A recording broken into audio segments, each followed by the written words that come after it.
Hey everybody, welcome to Pop Culture Philosophers. I'm Rockin Robbie Billups, and it's time for the weekly comic book review.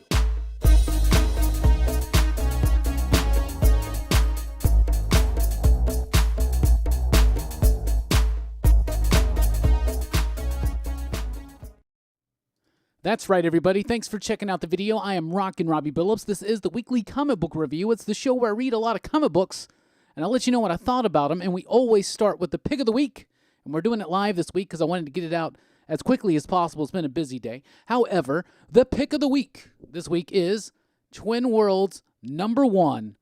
Actually, it's Twin Worlds Volume 1. So Twin Worlds is an Action Lab comic book that has been coming out for the last 4 weeks or something weekly, right? So 4 issues have come out. Now they've collected it in one digital trade paperback. It was only $5.99 on Comixology. So I decided, since I've been missing out on it, let's check it out. Action Lab's actually been very much impressing me these last several weeks when I've been doing these digital weekly comic book reviews. Twin Worlds was awesome. This first volume has me so pumped and enticed for more. I want more of this book. It's got really nifty, cool artwork that's very dynamic and it's very fluid. The story is very simple, but it's very complex in its nature as well.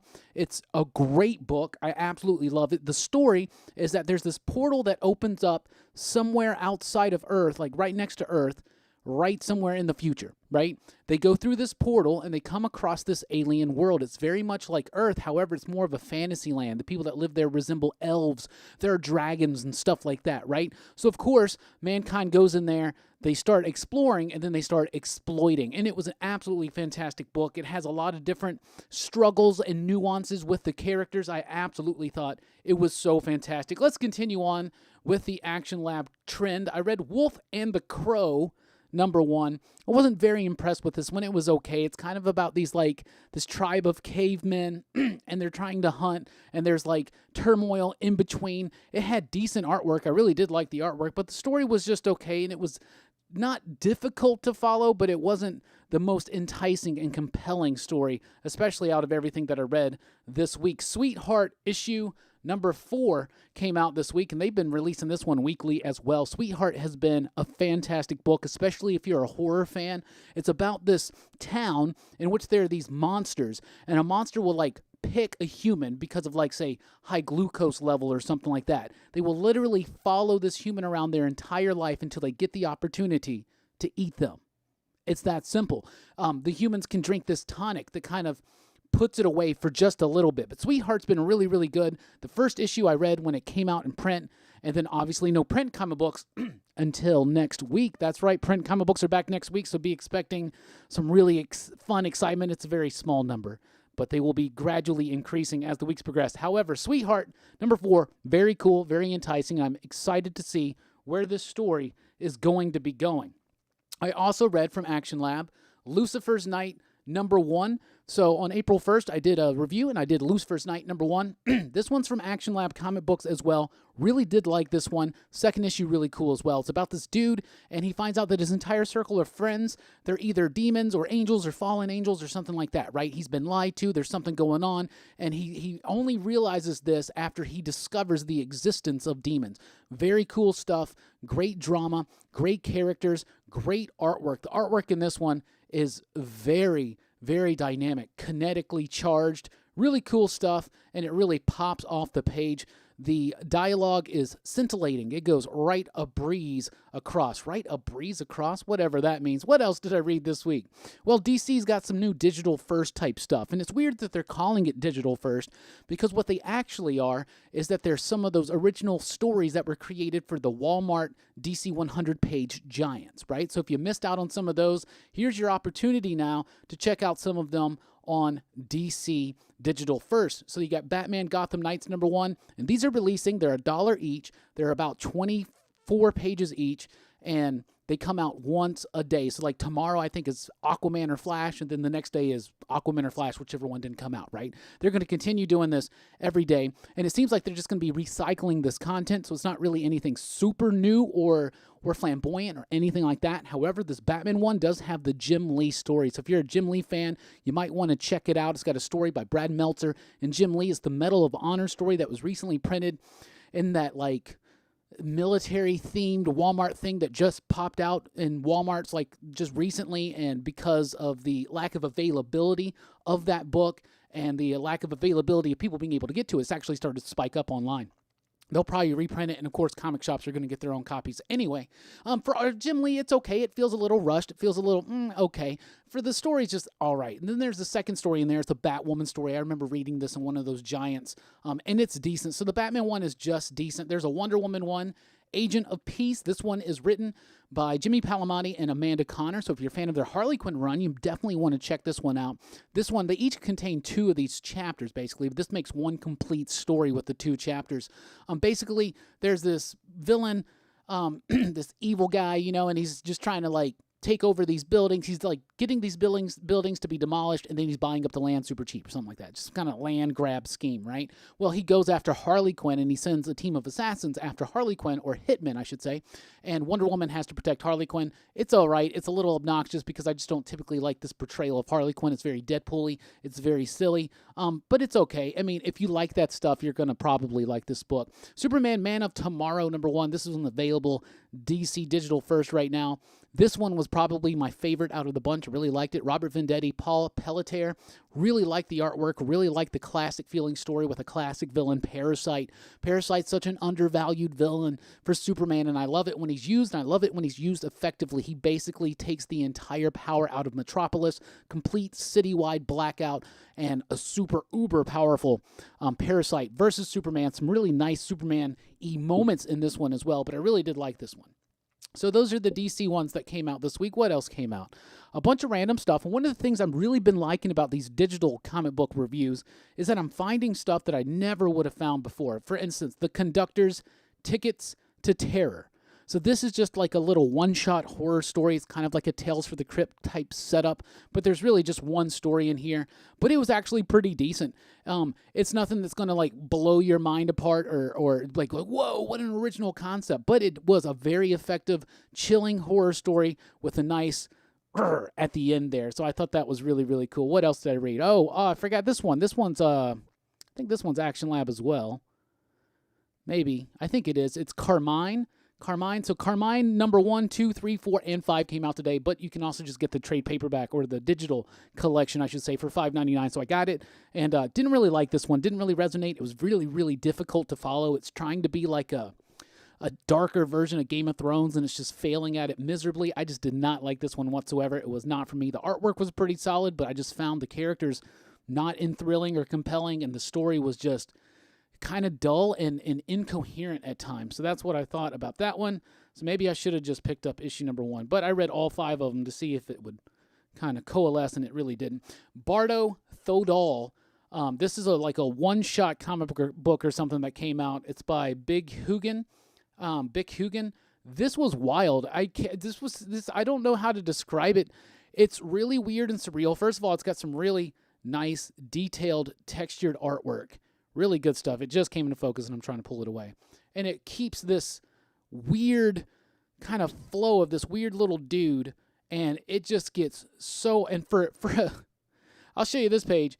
Like, this is the type of book this is. It is wild, weird, wacky, beautiful, crazy, absurd, insanely detailed artwork, but just weird. And it kind of makes no sense, but it's definitely interesting. So if you really like different, unique stuff, check that one out. So this one is called Joan, and this is #0. So Joan #0.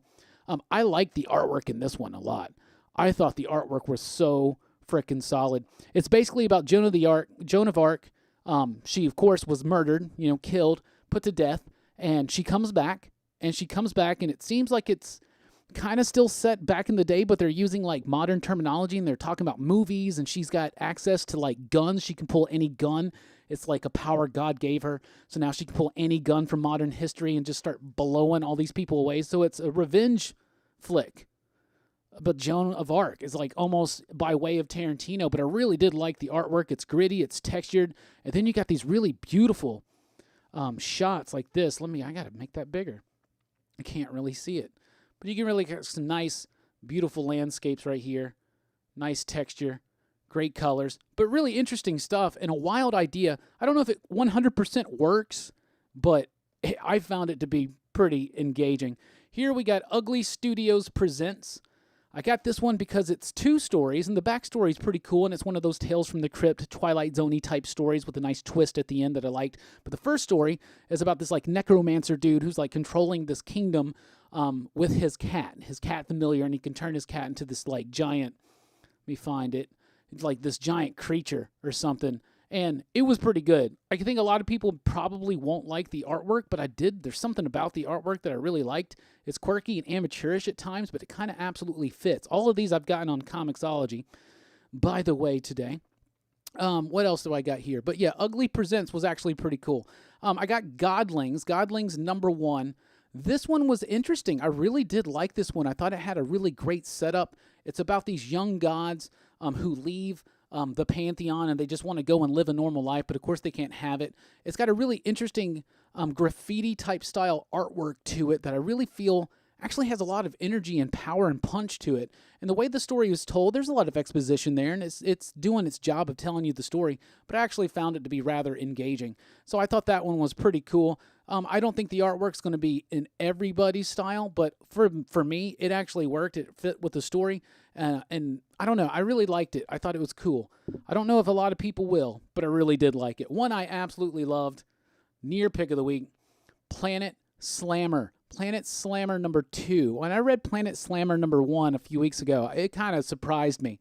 So I definitely wanted to pick this one up. If you like really cool, weird, quirky, colorful type stuff, indie, very indie, but wild and wacky, it's great.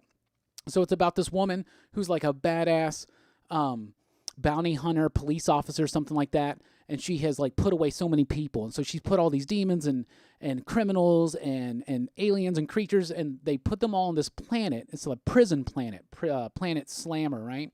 And now she's stuck there with all these dudes and evil people that she's put away, and so of course chaos ensues, but I really like it. It's got great vibrant colors to it. It's got really cool artwork. At least for me, I really thought this book is super solid, and it's really fun, and it's quirky, and it's weird, and I think there's some really strong, quirky, weird stuff out in the independent market. This one's called Aonian, I think, and it had a really kind of cool concept, and it's got decent artwork. The coloring's probably the piece of the artwork I like the best. I don't really like the lettering. Don't like the lettering at all. That one was not very good. I couldn't really get into it. I couldn't really follow it. It kind of just was like clunky. And it's basically about this family who has this like, they're all immortal and they got some kind of secret to it. I don't know. It was really not that thrilling or exciting, so I don't really remember too much of it. This one was really cool. Space is Awful, the Saga of John Dennis. This was definitely something. If you like humor comics, if you like humor science fiction comics, get this one. This is absolutely wild. It's about a dude who gets captured by aliens and then basically put in these like gladiator events. He's just a normal Joe. It's a black and white comic book, but it's really funny and the jokes punch. This is one of the funniest comic books I've read in a while. It really cracked me up. And so these like squid, tentacle-ish, Cthulhu-esque aliens find him, and they enter him into this like galactic tournament or something like that. But it was really, really funny. I thought that was great. Oh, here's another Action Lab one I forgot to mention. This one is New Men #1. This one had some decent artwork at times, but overall it didn't capture my attention. I don't even necessarily remember what it was about. To be honest with you, I got to flip through it for a sec. Oh yeah, so there's these people with powers, and then there's this woman who like hunts them down.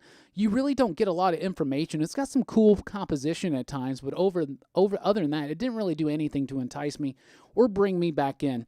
The final one I want to talk about tonight was a great book, Hexagon #2. Now, I was ranting and raving about issue #1. This is written by Michael Morisi, who writes Wasted Space, which is one of my favorite comic books out right now. He co-writes the plot. He's a fantastic writer, and Hexagon is basically the last Starfighter, right? So this kid beats this video game, and all of a sudden this galactic empire is trying to get him and make him like, I don't know why, because in the second issue, so in the first issue it goes, okay, so that's just like the movie, right? It's basically the same plot. But then in the second issue, it kind of takes its own direction and has its own distinct story that it's carving out. And I really thought the action, the intensity, the drama, and things that you thought you knew from the first issue about, especially about certain relationships in the book, really completely flip around in 180 in issue number 2, and that's something that's great, is to take something that seems like it's just a nice homage to a sci-fi classic, at least in my opinion, and then turn it into something on your own. Michael Morisi did it well in Hexagon. The artwork is very vibrant, it's very fluid, it's filled with energy, it's highly kinetic. Let me show you some of it. Really great fun stuff. It's got great artwork. I gotta find a really good shot of some nice fun action. That's what we need. It's got a classic 80s feel to it. Here we go. Yeah, there you go. But really like the artwork in this. It gets really intense. The story really starts moving at a higher pace, and I absolutely loved it. So that's what I read this week. That's what I thought about it. What are you reading? What are you digging? Let us know in the comments down below. Thank you for everybody that joined us here when we were doing this live. Thank you so much for everything. We really do appreciate it. Please do join us over at popculturephilosophers.com for podcasts, blogs, and a whole lot more. I've been Rockin Robbie Billups, and yes, next week, DC resumes print comic books. They'll be out Tuesday, so expect the weekly comic book review, probably Tuesday night, and then maybe I'll do another one, a digital one, for the stuff that's going to release after. Marvel and the rest, hopefully, will be following just a few weeks behind that when Diamond resumes their distribution. But we are back full-fledged here on the Weekly Comic Book Review with print comics in hand next week. At least that's the idea, right? God's willing. Anyway, thank you guys so much for checking out the video. Please do like, share, and subscribe. And join us over at patreon.com/PCP if you want to help support this channel and help us reach goals like the new microphone. And, of course, we got the Joker van. So don't sleep on the Joker van. Anyway, I've been Rockin Robbie Billups. Thanks for rocking with us. Keep on reading, y'all. Have a good one.